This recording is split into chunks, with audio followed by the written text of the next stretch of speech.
Ceci est un livre audio autogénéré par Google. 1. Le Big Bang. 1 degré lettre à José. 2 degrés la réponse de José. 1 degré. Lettre à José. Marseille, le 1er août 1939. José Mizrahi, Gran Casa de Puntilla, l'Area 453, UT 47. Cuyo 2373, Buenos Aires, Argentine. Mon cher frère José. Je t'écris car j'ai l'impression qu'une énergie immense a jailli, partant d'une molécule infime du cerveau de Hitler, et qu'ensuite, sous l'effet d'une thermodynamique, un nouvel univers vient de naître. Cet univers va grandir comme une spirale, dans un équilibre instable, dévastant tout sur son passage, essayant de donner au monde de nouvelles lois de la sélection, basées sur les assises d'une morale humaine au goût de l'heure présente. Cette morale prétend prouver qu'elle pourra changer l'évolution de la vie.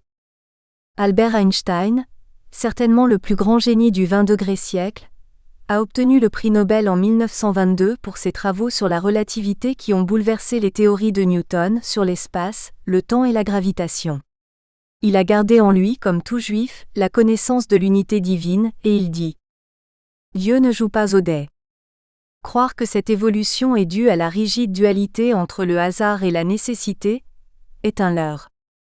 Mon cher frère, chaque pensée, chaque parole et chaque acte de l'homme ont une incidence terrestre et cosmique. Durant la crise économique de 1929, il y a eu une concentration d'énergie refoulée dans le cœur des hommes. Mais étant donné qu'aucune énergie ne se perd, lorsque la puissance en un seul point fut trop forte, une explosion fantastique éclata. Les possibilités de transformation de cette énergie en mal ont des limites, mais la concentration fut si grande que nous n'en connaissons pas leur importance. C'est la succession des instabilités, dans le domaine historique de l'économie, dans le domaine physique des lois organiques qui régissent le monde, dans le domaine moral où l'amour et la justice sont bafoués, dans le domaine spirituel où l'intelligence et la raison sont entre les mains d'un fou, qu'apparaît aujourd'hui un monde nouveau, le nazisme. Toutefois, il s'agit d'un univers humain et non divin, et j'ose espérer qu'obligatoirement, sous l'effet de l'intervention du milieu extérieur, les États-Unis d'Amérique en particulier, l'Europe pourra retrouver son point d'équilibre initial, l'harmonie. Cet univers qui naît et qui désorganisera progressivement toute la société, ne pourra pas malgré tout aller contre la direction unique du temps, qui est irréversible. Le respect du droit et la pratique de la justice. 1. Mais ici en Europe, je me trouve au point d'où jaillit toute cette énergie malfaisante, j'ai l'impression d'être au milieu d'un feu brûlant. C'est pour cette raison que je te demande de bien vouloir m'aider. Comme tu le sais, après la mort de papa et de maman, je suis parti de Constantinople à l'âge de 16 ans, avec mon passeport turc daté du 19 mai 1924. En effet, après que l'Empire ottoman eut été dépecé par les Occidentaux et les accords gréco-turcs du 30 janvier 1923, qui prévoyaient l'échange des populations des deux pays, 1 500 000 Grecs quittèrent la terre de leurs aïeux, une terre où ils vivaient depuis des millénaires et près d'1 demi-million de Turcs furent rapatriés en Turquie qui était plus un empire aux prétentions internationales, encore moins une confédération de peuples. C'était pour la première fois qu'un État était fondé sur une ethnie. Il se voulait turc, il se sentait turc, il était dirigé par des Turcs pour des Turcs. 2. En conséquence, je n'avais plus rien à faire dans ce pays. Les 1 500 000 Grecs se sont intégrés chez leurs frères, et les 500 000 Turcs ont fait de même. Quant à moi, je suis parti. Je suis arrivé en France le 2 juin 1924. J'avais un visa pour l'Espagne délivré le 20 mai 1924 par le consulat d'Espagne en Turquie, mais je me suis arrêté en France car notre frère Albert y vivait déjà et il m'a recueilli à Marseille. J'ai demandé par la suite la nationalité française, car mon épouse Estelle l'avait par filiation. Mais je ne l'ai pas obtenue, comme la grande majorité des étrangers qui l'ont demandé ces dernières années, en raison de la crise économique. Étant donné que je n'ai pas renouvelé mon certificat de nationalité turque, après le 18 septembre 1924 au consulat de Turquie à Marseille, car je n'avais pas d'argent pour cela, aujourd'hui je suis apatride. De surcroît, il est mentionné en toutes lettres dans les instructions du certificat de nationalité turque que Les consuls refuseront leur protection à tout sujet qui sera dépourvu de son certificat de nationalité. De plus, cette contravention donnera lieu à des amendes.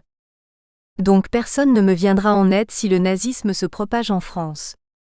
Ma femme et mes enfants sont français, mais moi, que suis-je? Un étranger? Un métèque, et dans n'importe quel pays au monde, je ne serai qu'un étranger.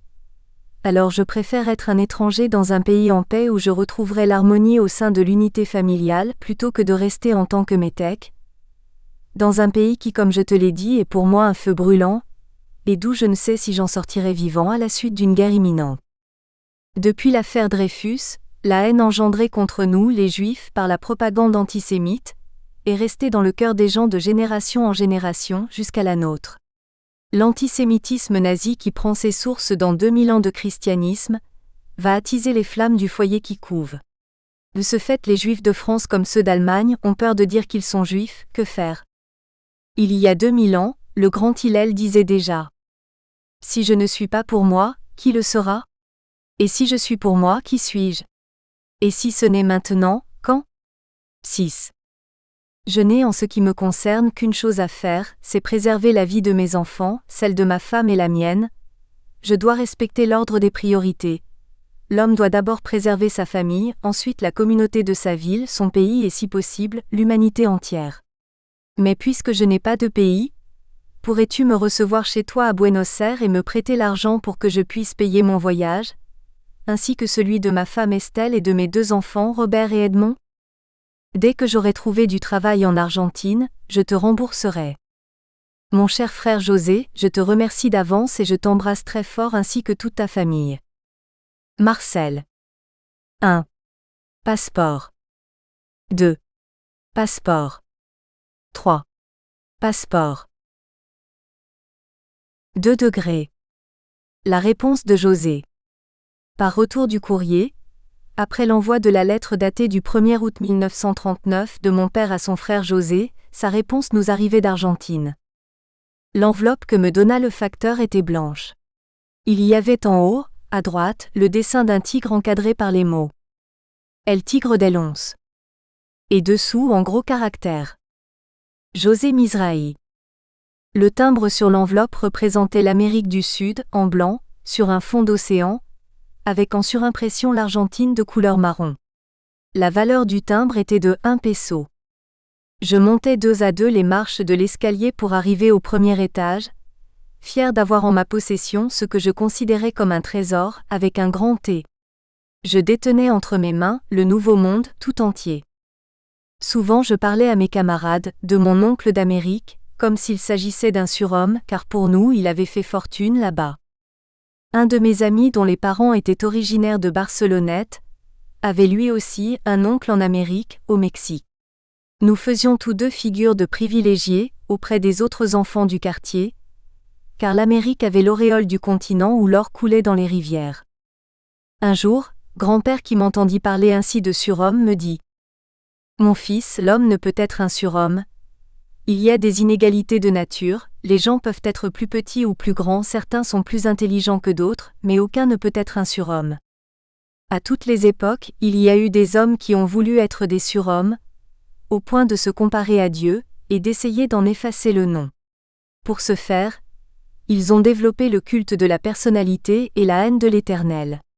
Pour justifier cette haine, une personne a écrit un jour sur un mur cette phrase du philosophe allemand Friedrich Nietzsche qui est mort en l'an 1900. « Dieu est mort. » Signé Nietzsche.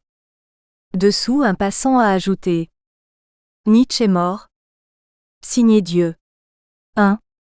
Le premier homme qui au cours de notre histoire ait voulu être Dieu, c'est le roi Nemrod en Mésopotamie. Comme Hitler aujourd'hui, tous les dictateurs veulent que les gens se prosternent à leurs pieds. Notre patriarche Abraham refusa de reconnaître le roi Nemrod comme Dieu.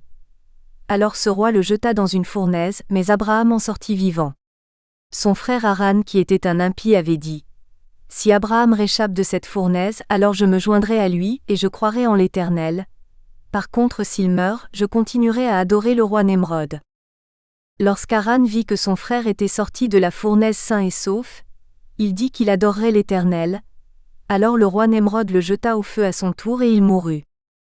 Grand-père insista sur ces mots. Dieu ne fait pas des miracles évidents tous les jours, sinon où serait notre libre arbitre et le mérite de l'homme? Mon père fit cette remarque. Combien d'entre nous sortiront-ils vivants de la fournaise de Hitler?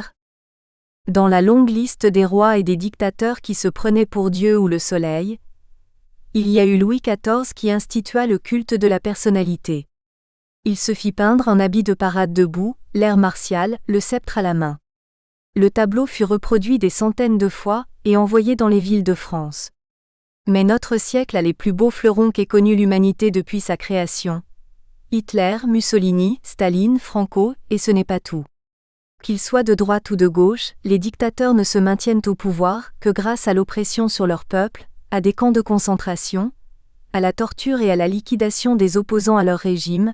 Le fascisme est le seul moyen pour eux de gouverner, en bafouant les libertés, au nom de l'ordre, de la race, de l'économie, du prolétariat, de la religion. La liberté n'a pas de prix, c'est pour cette raison que nous les Juifs avons toujours fui les dictatures. Premièrement l'Égypte et aujourd'hui ton père veut fuir le nazisme qui s'approche à grands pas pour aller en Argentine. À peine ai-je donné la lettre de mon oncle José à mon père, qu'il resta hypnotisé après l'avoir lue, les mots l'avaient momifié. Ma mère lui dit. Qui y a-t-il Marcel? Mon père lut à haute voix. La lettre, qui était aussi courte que celle de mon père, avait été longue. Mon cher frère Marcel. J'ai bien reçu ta lettre du 1er août 1939. Je voudrais te rappeler que je suis parti de Turquie, avec un baluchon sur le dos, et à l'intérieur simplement une paire de pantoufles et une robe de chambre pour tout bagage. Suis-je responsable de toi et de ta famille?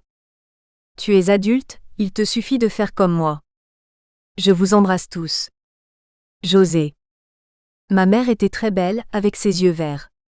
Sa chevelure châtain tombait sur ses épaules, et lui recouvrait une partie de son chemisier à pois de mousseline bleue, avec un volant autour du cou et autour des épaulettes. Sa bouche était rouge sang et ses lèvres ciselées souriaient, comme à l'accoutumée. Comme tout enfant qui parle de sa mère, je disais qu'elle était la plus belle des mamans. Mes camarades en faisaient autant, jusqu'au jour où ils la virent devant la porte de l'école, habillée d'un tailleur marron cintré à la taille, avec sur la tête un chapeau en forme de turban. Mes camarades furent comme médusés. On aurait cru qu'était passé un ange descendu du ciel et qu'il les aurait cloués au sol, la bouche ouverte. Ce n'est que le lendemain matin, que 3 d'entre eux vinrent me dire « Ta mère est très belle ». J'étais très fière de savoir que ce n'était pas par amour que je voyais ma mère ravissante, mais par une analyse objective, puisque mes amis me l'avaient confirmé. Ma mère dit parlant à mon père. Je n'aurais jamais cru que José puisse nous répondre de la sorte, d'autant plus que le 1er juin de l'an passé en 1938, il t'avait écrit cette lettre. Au même instant ma mère sortit du tiroir de la table de nuit, la lettre de José qu'elle lut à haute voix. La lettre était écrite en judéo-espagnol, en caractères latins. Buenos Aires, le 1er juin 1938. Monsieur Marcel Mizrahi. 20 rue du Roi René, Marseille RF. Mon cher frère, je t'écris pour te rappeler que tu as un frère en Amérique du Sud, Buenos Aires, et que si toi tu m'as oublié, moi je ne t'ai pas oublié, malgré la grande distance imposée par le destin ingrat qui nous a séparés. Malgré tout cela et malgré les années passées, j'ai voulu un jour me souvenir de toi, et en même temps avoir de bonnes nouvelles de ta santé, de celle de ta femme et de tes enfants. Le but de cette lettre est de te faire savoir que je reçois constamment des lettres de notre chère Sarah, Yvonne, et je ne perçois en elle que l'écho de douleur et d'une situation très inquiétante et vraiment regrettable. Moi, en tant que frère, je fais tout ce qui est en mon pouvoir. Je lui envoie ce que je peux pour que cette petite sœur ne souffre pas et ressente le soutien d'un frère. De cette manière, je peux alléger les peines dont elle souffre continuellement. C'est pourquoi vous devriez imiter cet exemple, vous qui vous trouvez à quelques pas de Paris, et d'après ce que je vois, il y a longtemps que tu ne lui as pas écrit une seule lettre, même si ce n'était que pour lui donner une petite consolation. En ce moment, je ne veux pas réveiller de vieux ressentiments, ni même quelque chose de semblable. Mais je veux que tu te prennes ta tête entre les mains, et que tu réfléchisses un peu pour savoir si tu peux prendre en considération la difficile situation que traverse maintenant notre chère sœur, qu'il s'agisse de sa situation économique ou de la situation médicale de son mari qui est vraiment alarmante. Le mari de Sarah, Yvonne, a eu le malheur d'être atteint d'une maladie presque incurable, rhumatisme au cœur. Cette maladie exige beaucoup de repos et ce repos, il ne peut l'obtenir qu'avec l'aide de nous tous, et ce, si nous voulons comprendre une fois pour toutes que nous avons une sœur,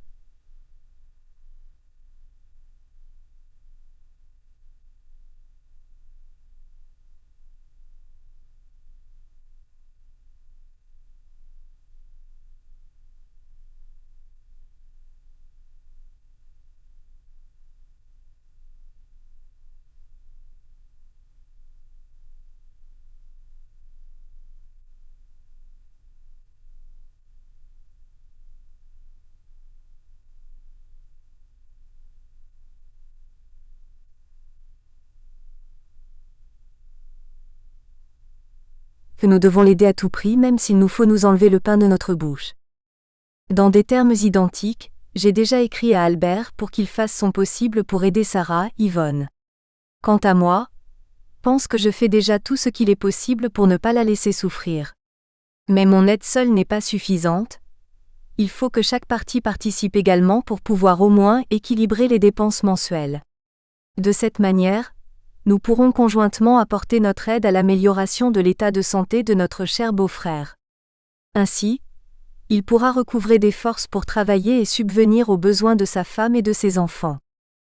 Je crois que ma lettre pourra t'émouvoir un petit peu, si tant est que tu as un cœur humain et véritablement fraternel. Dans le cas contraire, je n'aurai plus rien à te dire.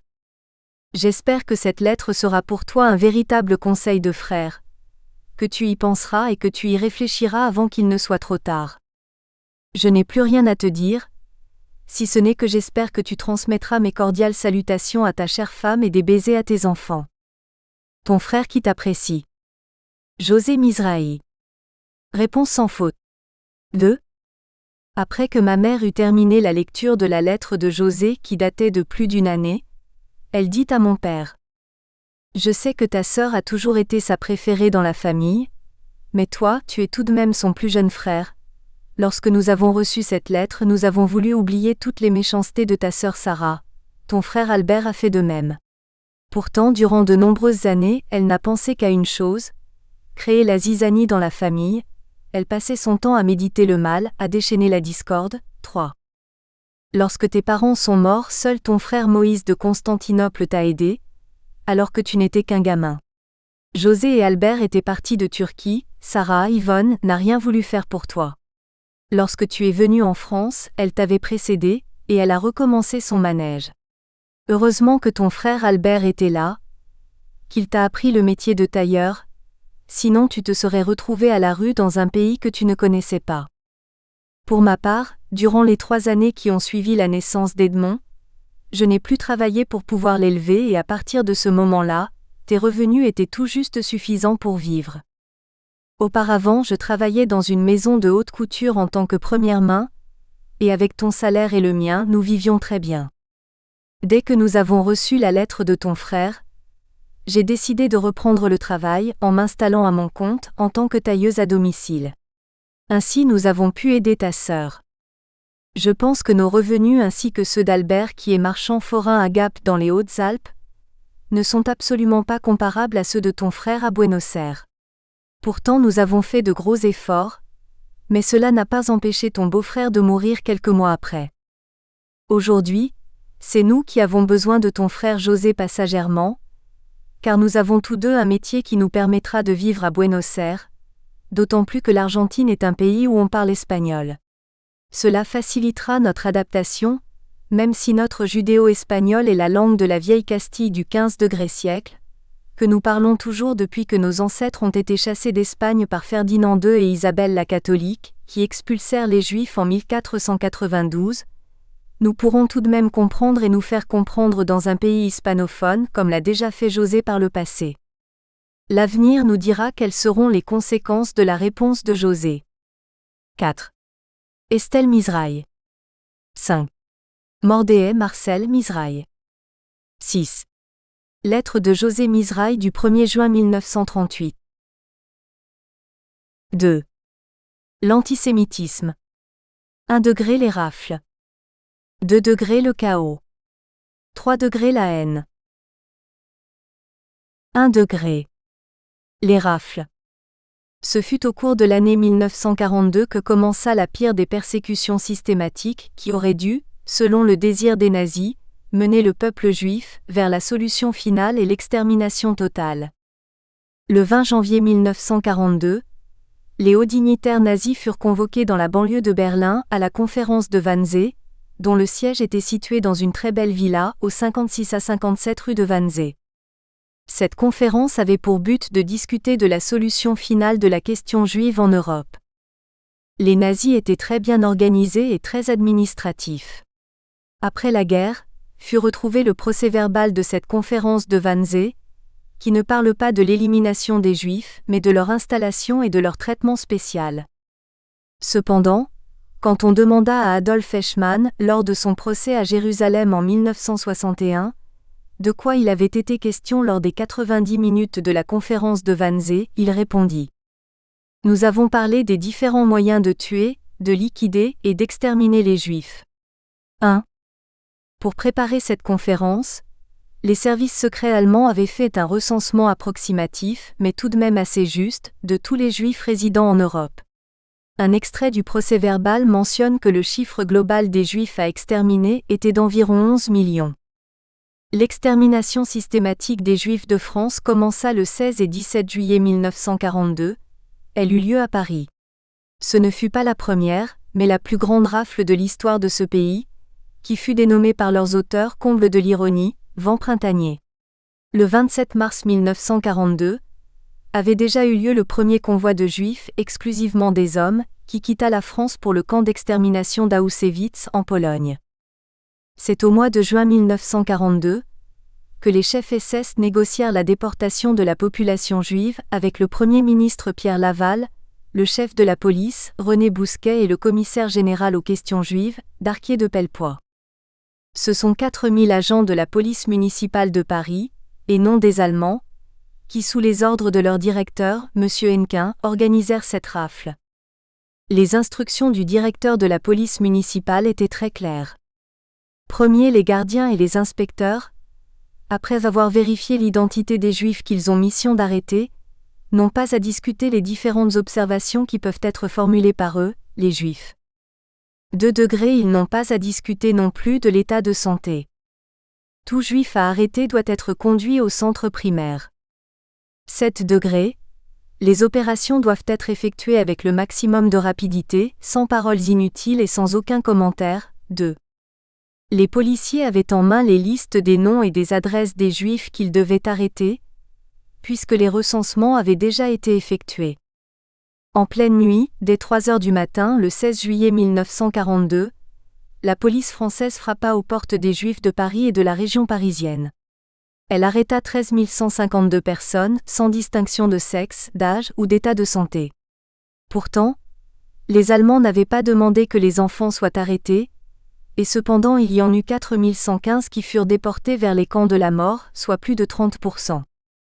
Il faut dire que jusqu'à cette date-là, c'était presque exclusivement les hommes qui étaient arrêtés pour être déportés.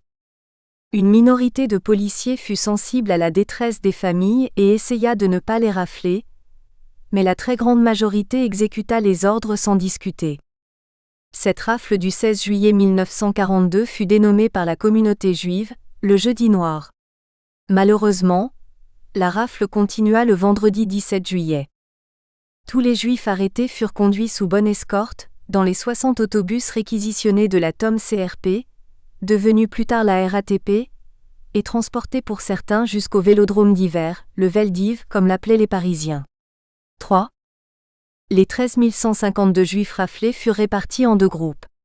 D'une part, les parents avec leurs enfants, soit 8160 personnes, furent internés au Vélodrome d'hiver, dans des conditions d'hygiène sanitaire insupportables, sans nourriture. D'autre part, 4 992 célibataires ou couples sans enfants furent emmenés au camp de Drancy. 4. Cette rafle eut lieu dans l'indifférence presque totale des Français qui regardaient. En fait, la radio, la presse et les actualités cinématographiques leur avaient lavé si bien le cerveau qu'ils considéraient comme normal que les Juifs soient emmenés comme du bétail à l'abattoir pour être assassinés. C'était la pensée unique de cette époque, et si l'on avait dit à ces antisémites qui regardaient les Juifs passer, « On va tuer tous les coiffeurs et tous les Juifs », ils auraient demandé « Pourquoi les coiffeurs ?» Comme en Pologne, certains Parisiens, dès le départ de leurs voisins, pillèrent leurs appartements en espérant qu'ils ne reviendraient jamais.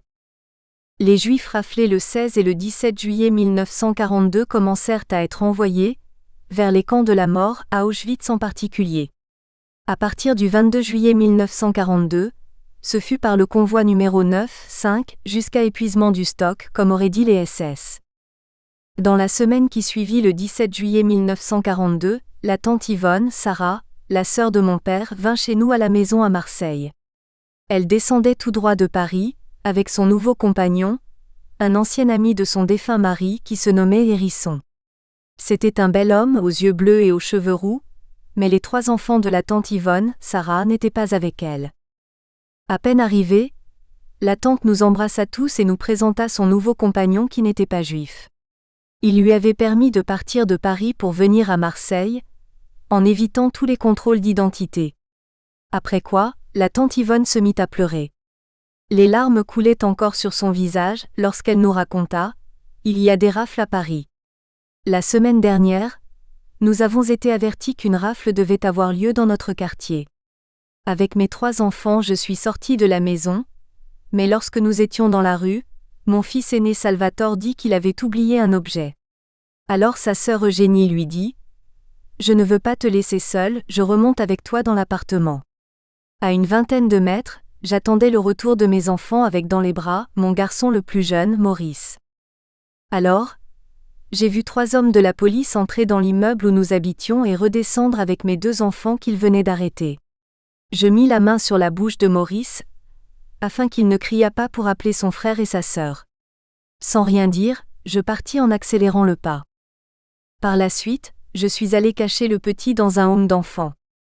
Bien des années après cet événement-là, en Israël, ma cousine Becky, la fille de mon oncle Moïse qui vivait toujours après la guerre en Turquie, et Rena, la fille de ma cousine Sophie, la 3e fille de mon oncle Moïse, me racontèrent à une année d'intervalle le même récit que la tante Yvonne, Sarah, leur avait fait à elles aussi lors de son voyage en Turquie après la guerre. C'est aussi après la guerre que les archives françaises des Juifs déportés ont été retrouvées et analysées par l'avocat Serge Klarsfeld. Il en fit un gros livre, le Mémorial de la déportation des Juifs de France. En 1942, les trains de la mort n'étaient pas encore bien rodés. Il fallut une année entière pour que la totalité des Juifs raflés à Paris le 16 et 17 juillet 1942 soient déportés en Pologne vers le camp d'extermination. Dans la litanie des convois et des noms, nous pouvons retrouver le convoi numéro 57 qui partit de Paris-Bobigny, le 18 juillet 1943, soit presque un an jour pour jour après la grande rafle du Veldiv. Dans ce livre, sont mentionnés les noms de mon cousin Salvatore Gambard, né le 1er mai 1924 à Constantinople, et le nom de ma cousine Eugénie Gambard, née le 19 février 1926 à Paris. Dans ce convoi numéro 57 dans lequel furent déportés mon cousin et ma cousine, comme dans presque tous les convois, il y avait 1000 Juifs. C'était un chiffre rond qui permettait aux nazis de faire plus facilement leurs statistiques morbides. Après la guerre, il n'y eut de ce convoi que 43 survivants, dont 16 femmes. Mais mon cousin et ma cousine ne furent pas parmi les survivants qui retournèrent en France. Ce n'est qu'à partir du mois de novembre 1942 que nous avons eu une lueur d'espoir. En Russie, devant Stalingrad, sur les rives de la Volga, une contre-offensive commença sous les ordres du général Yukov. Il y eut un coup d'arrêt sur l'Atlantique aux meutes de sous-marins allemands qui attaquaient les escortes des convois, car les porte-avions alliés détruisirent beaucoup de navires allemands. Les nazis n'avaient plus depuis longtemps la maîtrise de l'air, ils n'avaient plus à présent la maîtrise de la mer. Dans le Pacifique, la bataille navale de la mer de Corail sauva l'Australie de l'invasion japonaise. En octobre 1942, la conquête sur l'Africa Corps de la Libye par le général anglais Montgomery commença. Le 2 novembre 1942, l'armée britannique remporta une victoire éclatante sur les Allemands et les Italiens à El Alamein. Le canal de Suez et la Palestine étaient sauvés. Le 8 novembre 1942, les Américains débarquèrent en Afrique du Nord. Ce fut l'opération Torch, sous la direction du général Eisenhower. À la suite de quoi, les Allemands ripostèrent en occupant la zone libre française qui n'avait encore qu'un semblant de liberté, car les miliciens de Pétain veillaient. À partir de ce moment-là, pour nous, les Juifs du sud de la France, l'enfer commençait. Un train entier de marins allemands descendit du nord vers le port de guerre de Toulon. Toutes les fenêtres des wagons étaient obstruées, afin que les cheminots résistants ne sachent pas qui était à l'intérieur. Ces marins avaient pour but de prendre possession de tous les bateaux de la flotte française qui se trouvaient encore en rade de Toulon. À l'arrivée des marins allemands, le 27 novembre, la flotte se saborda. Quelques navires seulement purent appareiller pour prendre le large et rejoindre en Afrique du Nord les Alliés. Nos voisins Roger et Jean Bertrand n'étaient plus des marins appelés. Ils avaient été démobilisés bien avant cet événement, car depuis les accords d'armistice, les navires ne naviguaient plus. Cette fin d'année 1942 fut marquée par un fait extraordinaire, mais qui n'eut pas de suite tangible. Dans les premiers mois des déportations, lorsque le bouclage des camps d'extermination n'était pas encore parfait, certains Juifs purent s'évader et informer le Premier ministre de Sa Majesté, le roi d'Angleterre Winston Churchill et le président des États-Unis Franklin Roosevelt. Ils leur dirent que dans les camps, les Allemands gazaient les Juifs puis les brûlaient dans des fours crématoires. Suite à ces informations, le 17 décembre 1942, ce qui restait de la Société des Nations, l'ONU de l'époque, que le général de Gaulle appellera plus tard le Machin, et qui n'était pas sous la dictature des pays fascistes antisémites, ni des Arabes, décida de voter une résolution en faveur des Israélites pour condamner tout génocide. Cette résolution fut lettre morte, car les Alliés ne voulurent pas bombarder les voies ferrées, sur lesquelles les trains passaient pour transporter les déportés vers les camps d'extermination comme la résistance juive leur demandait. Si les voies ferrées avaient été bombardées, pour chaque train qui ne serait pas arrivé, ce sont 1000 Juifs qui n'auraient pas été assassinés. 7. Extrait du procès-verbal de Wannsee. Solution finale pour 11 millions de Juifs. 2 degrés. Le chaos. Un dessin humoristique de 1933 représentait un Allemand poussant une brouette remplie de billets de banque. Il allait faire ses achats dans les grands magasins. À cette époque-là, la monnaie... Nous espérons que vous avez apprécié cet aperçu. Pour continuer à écouter ce livre audio sur Google Play Livres, utilisez le lien dans la description de la vidéo.